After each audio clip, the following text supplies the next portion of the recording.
One thing to be especially careful about when you're doing this is the body of the vehicle and the frame will be very, very slippery when you're done. So be especially careful if you have a rubber pad on your jack that could cause it to slip off the frame while it's covered in fluid film.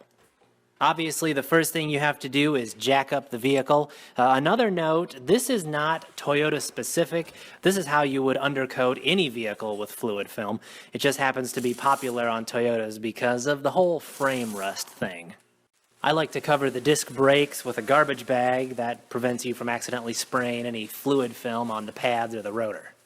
Here's how it looked after we had everything set up. We put down the plastic to try to control the mess, but it still made a big mess. What I would recommend is extending the plastic past the front and the back of the vehicle. Those are the areas where a lot of fluid film got on the floor.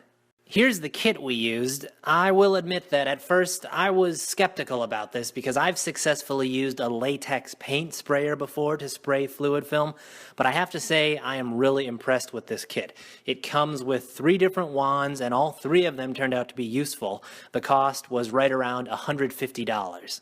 One factor about spraying with a kit like this, you will need an air compressor. My 26-gallon compressor had no problem at all handling this. So I think even a slightly smaller one would work, but if you have something like a 5-gallon pancake compressor, I'm guessing it probably will not work.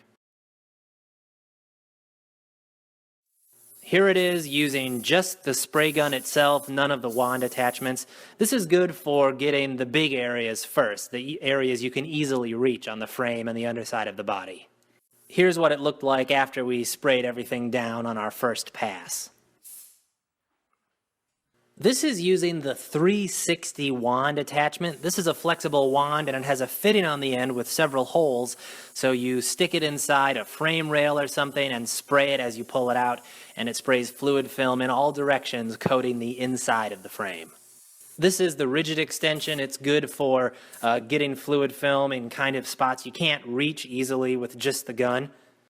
This is the other flexible extension, but unlike the 360 wand, it doesn't spray in all directions. It just sprays straight ahead, and it turned out to be useful for getting into spots where the straight extension wouldn't reach, but you didn't want to spray fluid film everywhere like you would with the 360 extension. So that's how we sprayed the vehicle. Again, I was really impressed with this kit. It worked great. So if you're serious about spraying fluid film and you already have an air compressor that'll work, this is a great way to do it.